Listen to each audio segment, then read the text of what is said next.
مجھے وقت پر گاؤں پہنچنے کی جلدی تھی، اس لیے میں دوپہر کو ہی گھر سے نکل گیا تھا۔ میرا نداز یہی تھا کہ شام سے پہلے پہلے اپنے گاؤں پہنچ جاؤں، مگر ایک ویران جگہ بس خراب ہو گئی۔ پہلے تو ڈرائیور اور اس کا مددگار خود ہی بس میں ہونے والی خرابی کو ٹھیک کرنے کی کوشش کرتے رہے، مگر جب ان سے خرابی دور نہ ہوئی تو ڈرائیور نے اپنے مددگار کو کسی میکینک کو بلانے قریبی قصبے کی طرف بھیجا۔ میکینک کے آنے کے بعد بس کے ٹھیک ہوتے ہوئے شام ہو گئی۔ جب میں اپنی منزل پہ بس سے اتر اتورات کا اندھیرا گہرا ہو گیا تھا۔ گاؤں تک پہنچنے کے لیے مجھے ایک کچے راستے پر چلنا تھا۔ اس راستے پر ابھی مجھے 3 کلومیٹر پیدل سفر کرنا تھا۔ میں بڑی سڑک سے آتر کے گاؤں جانے والے اس راستے پر چل دیا۔ اس وقت آسمان پہ چاند تھا نہ اس کی چاندنی۔ ستاروں کی ٹمٹماتی روشنی نے ماحول کو خوفناک اور پراسرار بنا دیا تھا۔ رات کے سناٹے میں اکیلے سفر کا یہ میرا پہلا اتفاق تھا۔ میرا دل زور زور سے دھڑک رہا تھا اور اس خاموشی میں مجھے اپنے دل کی دھڑکن صاف سنائی دے رہی تھی۔ ابھی میں تھوڑا سا راستہ ہی طے کر سکا تھا کہ اچانک ایک الوی نے میرے سر کے عین اوپر رات کے سناٹے میں اور پر پھڑپھڑاتا ہوا ایک درخت سے اڑ کر دوسرے درخت پر جا بیٹھا۔ رات کے سناٹے میں الو کی خوفناک آواز سے میں بری طرح ڈر گیا اور خوفناک زدہ نظروں سے آدیر الفادیر دیکھنے لگا۔ اسی وقت جھاڑیوں میں سرسراہٹ سی ہوئی، میں نے چونک کر دیکھا۔ اونچی اونچی جھاڑیوں کے پیچھے کوئی کھڑا تھا۔ میں ڈر کر پیچھے ہٹا تو کسی چیز سے ٹکرا گیا۔ ڈر کے مارے میرے منہ سے چیخ نکل گئی۔ مڑ کے دیکھا تو درخت تھا۔ میں بدحواسی میں درخت سے ٹکرا گیا تھا۔ بھر اس درخت کے پیچھے بھی مجھے ایک ہی ولا سا نظر آیا۔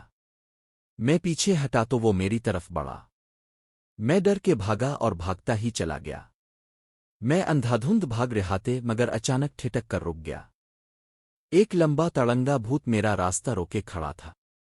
میں ڈر کر پیچھے ہٹا تو جھاڑیوں میں سے کسی نے مجھے پکڑنے کی کوشش کی۔ میں چیختا ہوا وہاں سے بھاگا۔ عجیب سرسراہٹی میرا پیچھا کر رہی تھیں۔ بھاگتے بھاگتے میری نظر اس چڑیل پر پڑ گئی جو بال کھولے درخت سے الٹی لٹکی ہوئی تھی۔ اندھیرے میں اس کی آنکھیں انگاروں کی طرح لگ رہی تھیں۔ وہ مجھ پر جھپٹی تو میں چیختا ہوا بھاگا اور اسلق سے کھیتوں میں اتر گیا۔ میں فصلوں اور جھاڑیوں کو پھلانگتا ہوا بھاگا چلا جا رہا تھا کہ اچانک میر بڑیے قدموں تلے سے زمین نکل گئی اور میں منہ کے بل ایک جوہڑ میں گر پڑا۔ کیچڑ سے بھرے اس جوہڑ سے بڑی مشکل سے باہر نکلا۔ کیچڑ اور مٹی کے لیپ سے اب میں خود بھوت لگ رہا تھا۔ سردی سے میری کپکپی چھوٹ گئی تھی۔ اس ڈر سے کہ وہ بلائیں پھر مجھ تک نہ اپہنچ میں پھر بھاگنے لگا۔ میں ایک لمبا چکر کاٹ کر گاؤں کے قریب پہنچا تو یہاں بھی ایک مصیبت رتاق میں تھی۔ گاؤں کے کتے مجھے بھوت سمجھ کر میرے پیچھے پڑ گئے۔ اس نئی مصیبت سے ڈر کے میں بھاگا تو گھر کا راستہ بھول گیا۔ بڑی مشکل سے گھر ملا تو کتے بھی میرے تاب میں وہاں پہنچی۔ میں نے دونوں ہاتھوں سے دروازہ پیٹ ڈالا۔ کون ہے؟ اندر سے آواز آئی۔ جلدی دروازہ کھولو، میں نے چلا کر کہا۔ میرے چچازاد بھائی نے دروازہ کھولا مگر میری صورت دیکھ کر گھبرا کر پیچھے ہٹا۔ میں جلدی سے اندر داخل ہو گیا کیونکہ کتے بری طرح بھونکتے ہوئے مجھ پر جھپٹ رہے تھے۔ کون ہو تم؟ میرے چچازاد بھائی نے لرزتی ہوئی آواز میں پوچھا۔ اتنے میں گھر کے دوسرے لوگ بھی اٹھ کر وہاں آ گئے۔ وہ بھی مجھے دیکھ کر ڈر گئے مگر جب میں نے اپنا نام بتایا تو بڑی مشکل سے انہوں نے مجھے پہچانا۔ چچا جان نے پوچھا، یہ کیا ہوا؟ کچھ بلائیں میرے پیچھے لگ گئی تھیں، میں نے بتایا۔ کیا؟ سب حیرت سے میرا منہ تکنے لگے۔ میں نے تفصیل سے بتایا تو چچا جان ہنس پڑے اور بولے، وہ بلائیں ولائیں کچھ نہیں تھیں، تم اپنے تصورات سے ڈر گئے تھے۔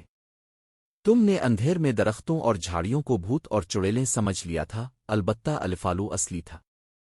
جب میرے اوسان ذرا بحال ہوئی تو میں نے سوچا چچا جان ٹھیک کہہ رہے ہیں، یہ میرے تصورات ہی تھے جو اندھیرے میں بھوتوں اور چڑیلوں کا روپ دھار گئے تھے، کیونکہ میں ہر وقت بھوتوں اور چڑیلوں کی کہانیاں پڑھتا رہتا تھا۔ انہی خیالی بھوتوں اور چڑیلوں نے آج مجھے سچ مچ ڈرا دیا تھا۔ اف خدایا! تو یہ سب میرے تصور کا کرشمہ تھا، میں نے سر تھام کر کہا۔